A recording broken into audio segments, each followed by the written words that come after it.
नमस्कार दोस्तों, मैं हूं धर्मवीर तीजा। मेरी खेती सच्ची खेती में आपका स्वागत है।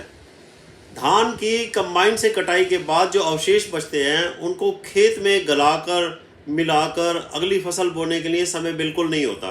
अक्टूबर में हम फसल काटते हैं और नवंबर में हमें अगली फसल गेहूं लगानी होती है। जिन लोगों ने आलू या सब्जी लगानी होती है उनको अक्टूबर में लगानी होती है। कुछ कंपनियों ने कुछ मशीनें तैयार की हैं, जैसे पैडी स्ट्रा चॉपर मशीन है, मल्चर है, कटर है, रोटावेटर है। बहुत महंगी है। किराए पर ले तो भी 2-2.5 हज़ार रुपये प्रति किले का एकड़ का खर्चा आता है। अब एक कमाल की खोज हुई है। पराली खत्म करने का एक सस्ता विकल्प मौजूद है, वेस्ट डिकम्पोजर।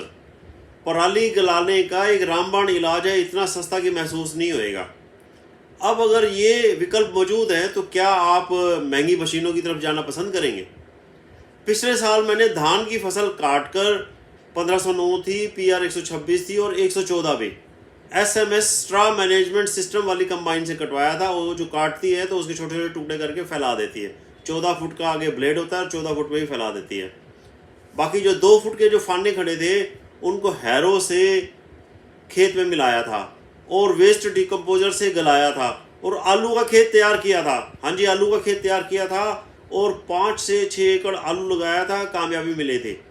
इसके ऊपर मैंने एक वीडियो भी अपलोड की थी, धान की पराली को जल्दी कैसे गलाएं, trick to fast decompose paddy straw.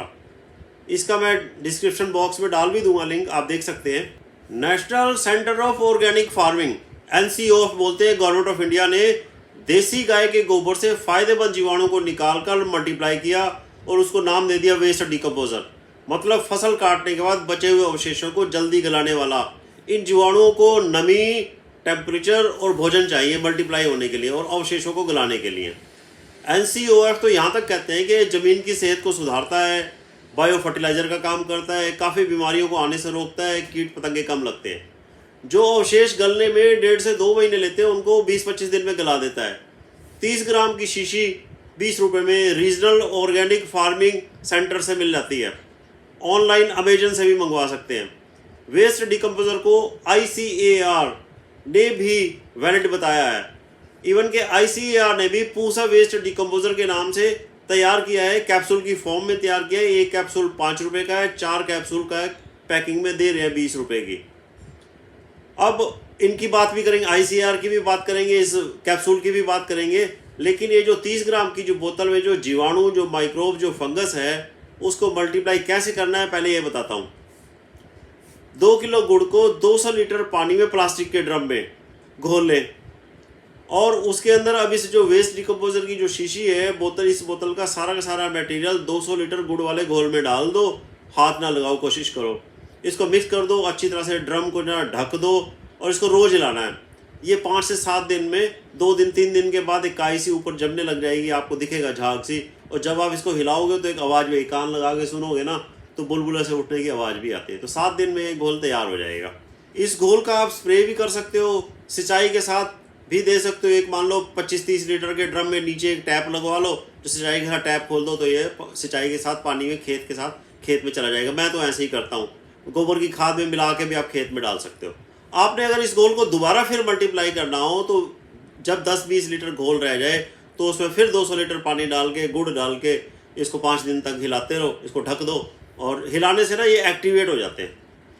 अब गोबर की खाद को अगर आपने जल्दी गलाना है, वैसे तो देखो ये 3-4 महीने ले जाती है, 6 महीने भी ले जाती है। अगर आपने उसको जल्दी गलाना है तो 10 क्विंटल के करीब खाद डालो, फिर 20 लीटर का स्प्रे कर दो। उसके ऊपर 10 क्विंटल खाद डाल दो, ताज़ी खाद, गोबर की खाद, फिर स्प्रे कर दो। ऐसे आप 10 परत भी बना सकते हैं। तो ये जो है ना आपको 30 दिन के अंदर ही गल जाएगा। हाँ, इसके अंदर 60% नमी को बरकरार रखना पड़ेगा, थोड़ा सा गीला रखना पड़ेगा। 7 दिन के बाद इस खाद को काट मारनी पड़ेगी, उलट पुलट करना पड़ेगा, तो 30 दिन में ये तैयार हो जाती है। खेत में डाल सकते हैं। खड़ी फसल पर भी आप 4 बार स्प्रे कर दो इसको 10 दिन के इंटरवल पर, तो बीमारियां और कीट कम लगते हैं, ऐसा NCOF कहते हैं। ड्रिप इरिगेशन में भी डाल सकते हैं, सीड ट्रीटमेंट भी कर सकते हैं। अब आपको लग रहा होगा कि भाई देसी गाय के गोबर से इसके अंदर जो माइक्रोब्स को हम यूज़ कर रहे हैं तो उसके दूध में, घी में कितने गुण होते होंगे। इसलिए कहता है भाई देसी गाय का प्रयोग करो, इसको पालो। इसका गोबर भी देखो कितना महत्वपूर्ण है। अब भारतीय कृषि अनुसंधान संस्थान IARI पूसा के वैज्ञानिकों ने एक Pusa waste decomposer capsule form में बनाया है। 5 लीटर पानी में आप 150 ग्राम गुड़ ले लो और 50 ग्राम बेसन डाल दो। उन्होंने इसको बेसन और गुड़ इसका भोजन ही है। और 4 कैप्सूल इसके अंदर तोड़ दो, अच्छी तरह हिला लो। 2 दिन के भीतर मलाई सी जमने लग जाएगी ऊपर ऊपर, और उसके ऊपर अलग से अलग अलग रंगों के जाले से दिखने लगेंगे। वो सारी फंगस ही है, इसके अंदर कई तरह की फंगस डाली है। असल में ये माइक्रोब्स ही मल्टीप्लाई हो रहे हैं।